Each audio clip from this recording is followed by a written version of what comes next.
This is IBM Museum. I'm back at the Model 50 that we saw in a previous video. I have some other videos I'm prepping up, but not quite ready for.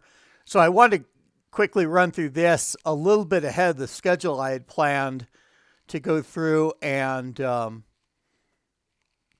show a little bit of the breakdown or the disassembly of the system, just to go over a few components. And I'll actually link to another video that's really excellent information.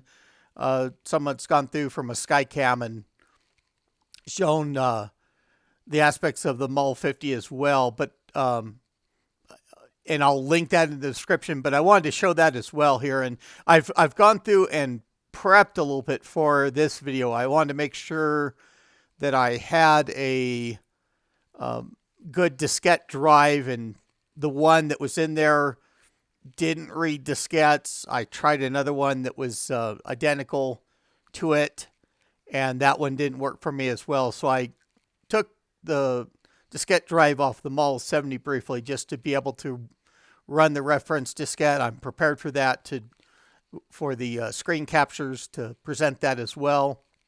But let's get to this. And even though I have still a couple batteries remaining, I did have some more that I ordered come in. And I really recommend these highly. I mean, it's Panasonic brand batteries, just like we're used to with the PS2s. And these are in a blister pack. They're actually on Amazon. I can provide a link to those as well. And they come out to about $4 or $5 in low quantities. And they are sealed. They're just not new old stock of old batteries that are pulled or anything like that from these retail packaging. I mean, I realize there's knockoffs and people can go through and mark up a lot of the things to components, but these look to be authentic, and they have date codes that are, from what I've seen that I've ordered earlier in 2020, that is the production date. So the shelf life of these is real good as well. And the ones that I've used already, and I mean, they've had more than the 6 volts that these cells are designed for. But I'll go over through the strip down of the system. We're going to go through to where the planar underneath is visible. I can kind of quickly go through some of that information. And since we're not worried about any configuration as it is anyway, we're pulling that old battery. We'll actually get some of these diskette drives that didn't work for me out of the way, so we can kind of set some components. And so we're going through, and I will initially pull the battery and speaker tower if I can. And it's latched in there on the side. I should be able to access the... Wow, and I should have maybe even prepped for that. I was wanting to remove that first, just to show the pin removal tool, because that is necessary when you go through and pulling these pins. And be gentle with these pins. I mean, these things go through and they'll break on you. The plastic is brittle enough. I even probably could have gone through and prepped for that as well, of going through and making sure that these pins will come up, because sometimes they'll just be a little bit resistive. I still do want to get that.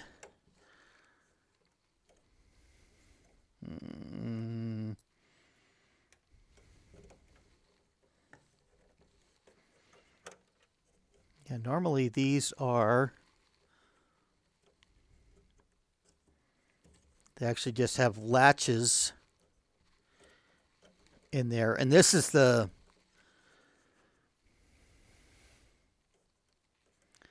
model that also has, okay, maybe I have to push it. Yeah, okay. So the trick is, I guess I can show that, pushing down at the bottom. I knew that there was a catch at the bottom. So you're slipping your finger under here, pulling this out. I'll actually show that's that catch I was working from my finger. And I actually thought that that would release well enough when I pulled it up. And as I say, these are the universal modules that have the cable connection as well for use in like the Model 60, Model 80 of going in there. And then on the Model 50 and there's a long board of the Model 70 that has the pins all the way out that way as well. But on the shorter boards like the 50Z, and there is a short planar of the Model 70 as well, that it doesn't have a socket on the planar for that those battery leads, and so you have still that cable connection from that. But we'll put that aside, and we'll have a new battery ready for that. We're going to go through. We lift the tab underneath the front of the diskette drive. We'll place that down. We can actually go through, pull the diskette drive riser. And sometimes these have clips, as this one does. Feel something there. Yep.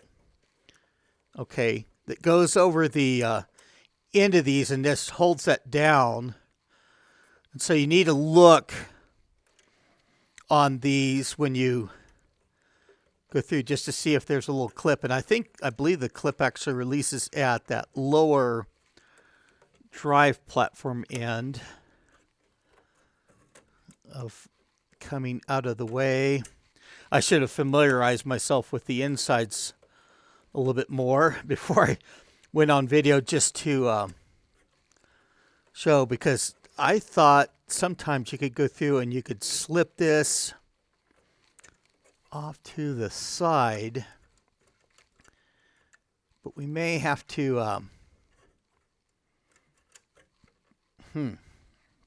I may have to get the drive platform loose and then kind of see when it comes up a little bit, I can take up the slack. And of course, before we pull the hard drive controller, we push the tabs down here for the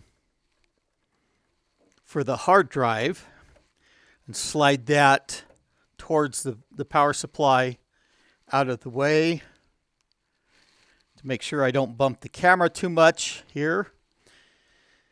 Let's set that back there. The fan assembly, and that's just a wire braid that's on the top there. Normally that's affixed in place for the grounding of the unit. Looks like the hot glue or whatever else has come loose that fastened that. And you have the two pins for the fan. And it's the same thing with the fan. It's actually got a very similar plug that goes into the planar for that fan assembly as well. We can go through, we can pull the drive controller out. We saw that, or the other one that I have like it on video the other day. And so we've got, just going through, let's go after the pins. The pins are the same places as for like the Model 70. Some of these are kind of hard. You have the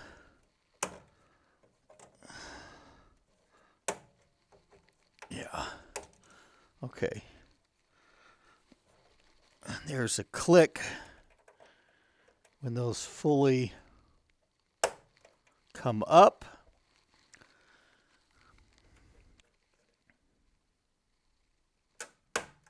That one's kind of binding up.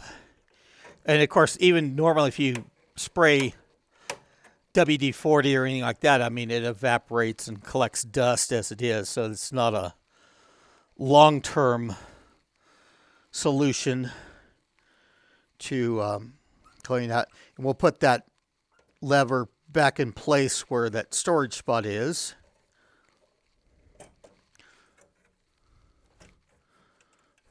Okay. And a lot of the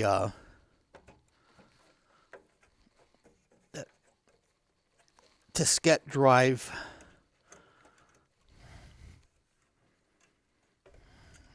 and I used to even know how these were bent. There we go. So that clips in. Let me show against the contrast of my hand.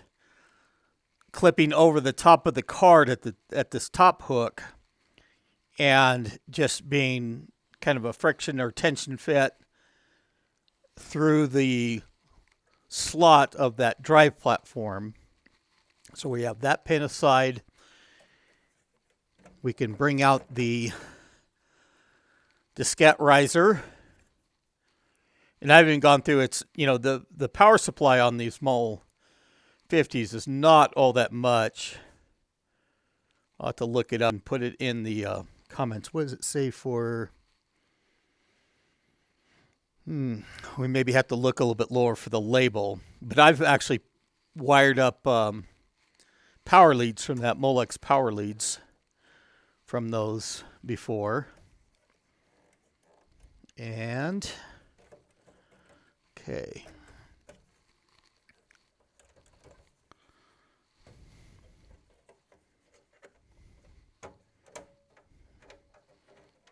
And these go through. I just don't want to. There's even ways that the lock here is on the back, and you can even encounter locked units sometimes that go through that you have to open in a particular way to bypass the lock if you don't have the key. That's still mighty tight.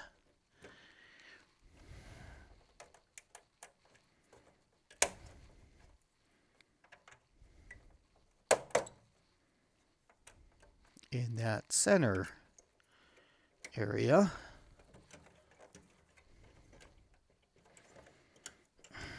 Wow. Maybe I should have prepped a little bit more for this portion, because these, I've heard the, there we go. So I think it's just some plastic that's actually hasn't been undone in so long, and it's actually in the adjacent plastic of these holes going through there and just hanging up in there. We'll set the drive platform aside. So this is a planar, and I guess I have been underneath that before. It's probably been a very long time, because I've stuck a label on there for the biostate, just so I know. And there's 4 EEPROMs, the E and F segments that are in there for those. And I'll probably go through and check around to see if those are dumped, to read them in my EEPROM reader, and as most labels, the sticky has gone out of that. So real quick rundown, and you'll see this in the other video as well, that 286 CPU and pin 1, I looked, and it's actually a beveled edge, more beveled than the other corners, is pin 1. Pin 1 is that direction. And we have the FPU socket, and we'll work with that in a moment with the with what I'm going to put in there. Pin 1 is this way for that. Now, for any CPU upgrades, this is a pin grid array processor, meaning it has pins poking out at the bottom. And so there is a Kingston upgrade for the Model 50 and 60. And it even has, and this is a 25 megahertz 386SX. It's in here. And I even have the 387SL coprocessor in the socket for that as well. And so that would go just like that for going in the socket there. And of course, you don't populate the FPU socket for that. You have the floating point socket that's on the module, and the Intel snap-in 386 that we've seen the other day.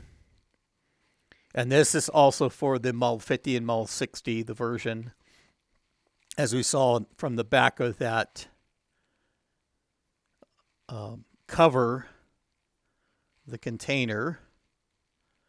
And so pin 1, and they mark, very strongly on the underside of the board, would be like this for the Model 50.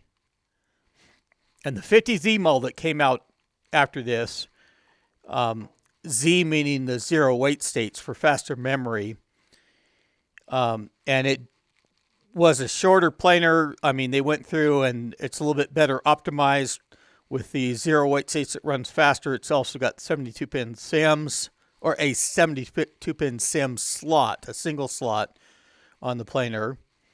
But that is what they call a plastic leaded chip carrier socket for the 50Z. So it's not the pin grid array, same type as the Model 50 and Model 60. We have the diskette diskette drive riser connector there. These are the two 30-pin SIM sockets.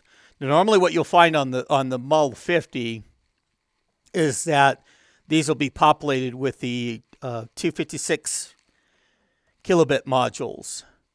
And it can take the 512 KB modules that can be found out there.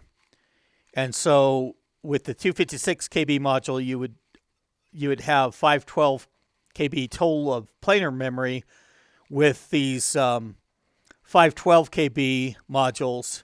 And I did go through a few systems I had, Model 50s, Model 60s, that can use those 512 KB modules and put those in here. And so that's 1 megabyte of planar memory. Now, there's also a proprietary 1 megabyte SIM that's typically used for both the Model 30 286, Model 25 286, and also the Spock SCSI controller. And as far as I know, those 1 megabyte SIMs do not work in these. It's just a 256 or 512. We do have the keyboard controller. I can tell by the window of the EEPROM how it's programmed, and that's usually a 8741 or 8042 programmed microcontroller that does for the keyboard and mouse of these. It's a little bit of dust down in here. I can get out my brush maybe to clean up a little bit. And that's a fuse actually for the keyboard. Fan power connection. Yeah, get my photography. And it's a real light coating of dust. Not too bad at all for this. It's been covered, and really this planar looks to be in real good shape as it is anyway. So we get over, and the main thing I wanted to do by getting, even though some of these are exposed by the SkyCam with the drive platform in place, the microchannel slots. Now what's treated as slot 4, and it's slot 1, 2, 3, 4. And this is strictly an interior, does not have any back portion on the controller, and goes shorter than even a PCB, a normal microchannel PCB would be by about a ½ inch, especially even if they have a connection off the back for external. And to kind of show, when it's lined up for the slot there of where that end of that PCB comes to what would be for the back, the breakout portion of the adapter there. And so on the microchannel slots, I mean, these are the 16-bit microchannel slots here. And this short section is actually the 16-bit portion. All this down here is treated as the 8-bit portion. And this is basically the additional 16-bit signals that are needed there. And to show that, and there's a lot of people out there that would actually price this Sound Blaster board higher than the Model 50.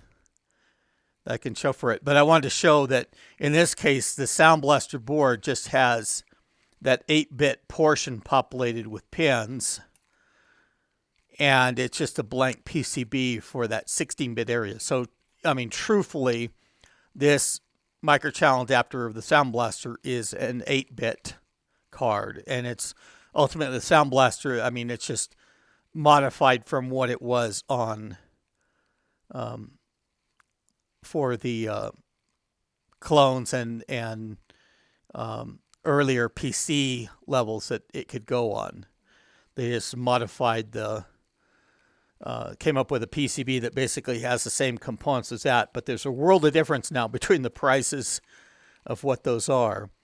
And as I said, slot 1 and 2 being 16-bit as well, same as the slot 4 for the drive controller. Now this is with the auxiliary video connection or extension, AVE, auxiliary video extension.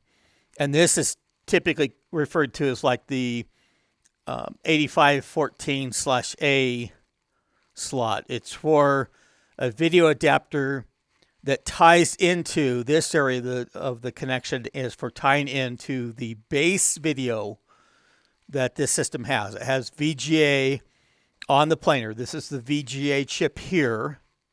And this is the, referred to as silver cap chips that IBM did in some chip versions. And on other PS2s, the VGA controller went into being a plastic chip with that did the same functionality, but in the case of the Model 50, that is the silver cap chip there. And then it has the ceramic RAM DAC here. And IBM typically went through and the initial models they produced had the ceramic RAM DAC chip, and that just converts the digital signal from the VGA controller to analog for the monitor to run. And being that this is the VGA connector here, we can show the back sometime. I don't want to disturb the SkyCam too much, but this is the serial connector, 25 pin, and then the parallel connection of 25 pin, and for those back connectors. So with the base video and this auxiliary video connection tying into that, because the 8514 adapter didn't support some of the lower level VGA signals. It actually used the VGA from the motherboard put through that adapter you connected up your monitor to that. It was not necessarily a secondary display, and you had to have a little bit more. You had to have an 8514 monitor as well. It was numbered for the monitor that you connected up to it. So that is a difference of what that slot 3 is in this instance. That's the primary thing that I wanted to point out, even though it's kind of visible with the drive platform in place. So with just that quick rundown there, and of course you see here that's the connection to the power supply. And besides the Model 70 having a higher wattage power supply, they also have the fan here. And so they have a different drive platform with the notch out for that. But we're going to go through and kind of quickly assemble so we can get moving on to actually seeing if we can get this system configured by a reference diskette and get it going. So I'm seating the drive platform, going down on those pins as a seat. Okay. Okay, so we've got the drive platform back in place. I'll put the hard drive controller that just slides in to that slot that's made specifically for it. And seats there. Our fan that's a little bit dusty. Going in with the power connections there, sliding in to those rails there. Pushing those down, going through. And you have to push down this so it does kind of push down those tabs that will come up in place when it connects. Just like that, it's all locked in place for that. And these are designed to be, disassembled with that minimal amount of effort. Not necessarily machine disassembled. And there's an interesting video with John Dvorak going through and on the Computer Chronicles and going through and I think he's trying to disassemble a Model 70 and probably had as much of a hard time getting the drive platform out of it, and even just tried to pull up the whole drive platform with a lot of stuff attached into it. So we have that clip, and just be aware to look for that when you go through and disassemble these to make sure that you're not fighting something that's holding a riser board in place. Okay, we've got the diskette drive that we slid in from the front. We'll go through and get the battery speaker pedestal that gave us such an issue, and that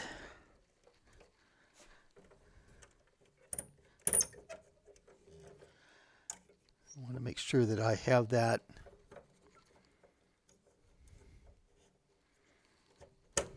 okay. Heard the click, and it's in the position fully like it should be. We'll go through, we'll open up the pack for the new battery.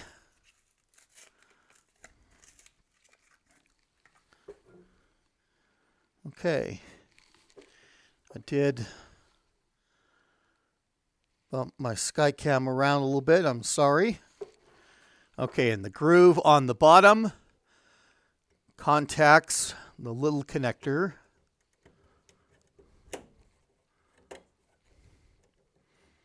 Okay, to get that seated in. And I'm going to go through at this opportunity and put one of these 8287 chips in place. These are actually ceramic. I could even get out my infrared thermometer. And the pins are normally splayed out a little bit with these. So you typically get one side seated And just work it down slow. Don't work it down at too much of an angle. And the Model 50 as well as the 50Z and the Model 60 will run that floating point unit at the full 10 megahertz, just like it runs the 286 CPU at 10 megahertz as well. So we've got everything plugged back in. We've got the numeric coprocessor in there now. And I even have the reference diskette loaded in there. We're going to go through, I'll get the screen capture up, and we'll go through and power this unit on.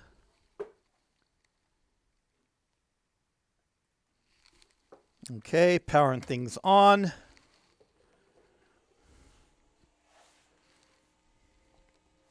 We have all the connections on the back, of course. Normally, if you're going through and working with the unit, tearing it down, of course, you normally would want to disconnect power. And we get the double beeps. We have the reference diskette in that functional drive. So it's going to boot right into the reference diskette. As I said, sometimes when it's going through and figuring things out, this can be a little bit of a slow and silent process. Even though that diskette drive access light is on, you may not hear too much noise from the diskette controller or anything like that. I'm even glad we're seeing that hard drive makes it so it's not, of course I have headphones on, but it doesn't seem quite as noisy as what it was before. And sometimes that's a problem though, that you want to hear a device like a fan. When you don't hear it, then you can get worried, because that means it's not. Yeah, we're feeling a little bit of air. And it's pulling air out of the case out to the back, like you'd normally expect with a system. Okay, and this runs the automatic configuration. But, remember that we want to, it's going to flag the time and date needing to be set as well. Okay. It's complete. So we're going to leave the reference diskette in the drive.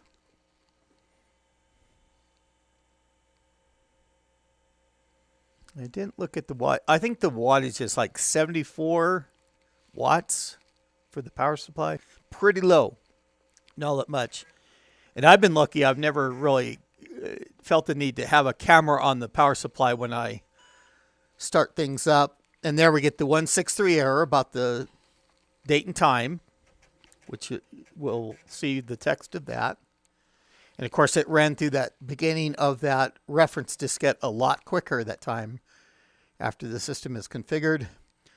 Continue until the main menu appears. Select features, then set time and date. Okay. So set features, set time and date. Okay.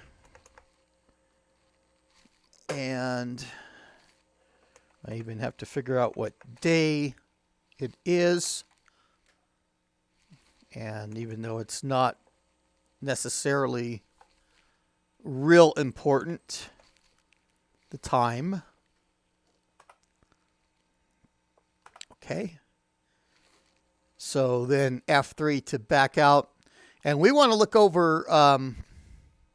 and at least we had the system boot up quicker too, typically meaning we didn't have any hard drive errors. And those would be those 17, 0, whatever numbers for a failed hard drive. And I want to go through just briefly, kind of cruise through viewing the configuration. We'll look at the revision levels as well. Okay, so just a view, the configuration. And even though we have menu items like the SCSI controller and stuff like that, I mean, it's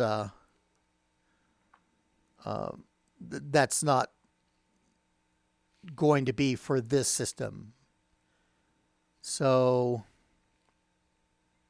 slot 1, 2, and 3 empty.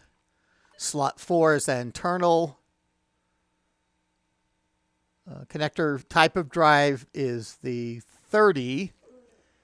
And as I say, that's a, and it's printed on the drive. I've taken the SkyCam off the view, but it on top it says type 30. And that has the part number 90X6806. That's a 20 megabyte drive. And level 3 for the arbitration level. So we go exit. We'll just exit. I want to look at the revision levels briefly. Okay, so the revision level being of 0 mean the initial BIOS that this Model 50 was released with. And it does even give the BIOS part number, the date. And again, the Model 50 was among those initial PS2s released in April of 1987. Model FC being the 286 level for IBM.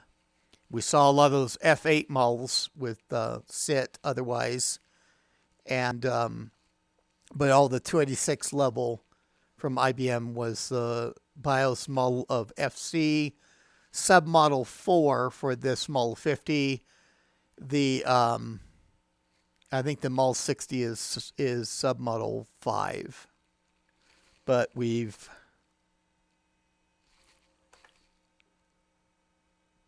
been enough of that, and we're going to eject the reference diskette.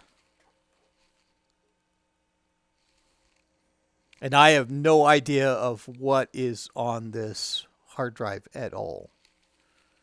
And I would assume it's functional. I mean,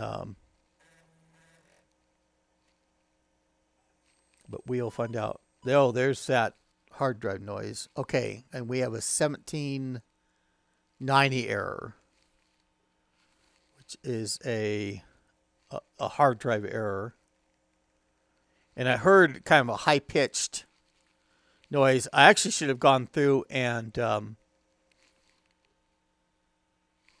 brought up a couple more. I do have a couple more of the original Model 50 drives. I even went through and marked them, which ones are bad, back when I tested them. But that is going to be basically all she wrote, because yeah, we've got further hard drive noises. I don't necessarily... We've got our SIT diskette that's bootable, but... Okay, huh. So that's from the hard drive in this case. And these hard drives had what is called stiction problems. You left them set over the matter of probably the decade that I have for this one.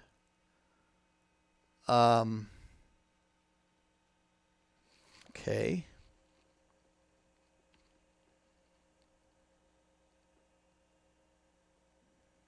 And I mean, I've got a command.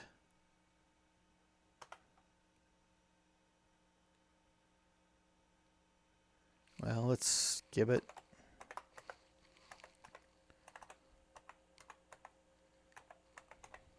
I was even thinking of transferring to the. Okay. So we've got, I guess, we can access with that.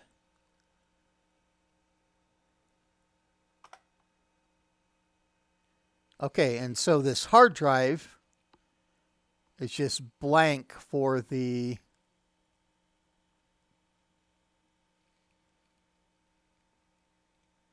and it's got a command.com in there, but who knows of what version, or just with the machine booting up, it didn't have any success with that. So I'm not really wanting to run sit. I mean, that might be a video coming up, but this is probably going to be long enough as it is. Perhaps when I get another working drive in there, we can run through the sit and kind of look over to see what a Mul 50 is for the with the working hard drive. I'm going to I ejected the diskette. I'm just going to do a the three-fingered salute, the Control-Delete, just to see with a warm boot with that hard drive spinning up now, maybe have got resolved some of the issues that it had. And indeed, although it still seems like it's having trouble, and really the 50Z, like I said, was an improvement. I mean, these Model 50s, when you talk about the drive access with them, was a little bit slow. I mean, they were fully the MFM drives, and the DBA ESDI drives that came with the 50Z were an improvement. We may look back on that and say those were slow too, but at least they were quicker, and we basically got the same thing. So it was giving me a little bit of sounds when it's booting up, so it's probably got some bad sectors on that drive where that command.com is. And I even may go through with a more functional DOS diskette, since it just got the command.com on there, of going through and reformatting. There's even a low-level format that you can do from the reference diskette for that, and maybe just to set everything up again, get all the bad places marked as bad. But that'll be another video.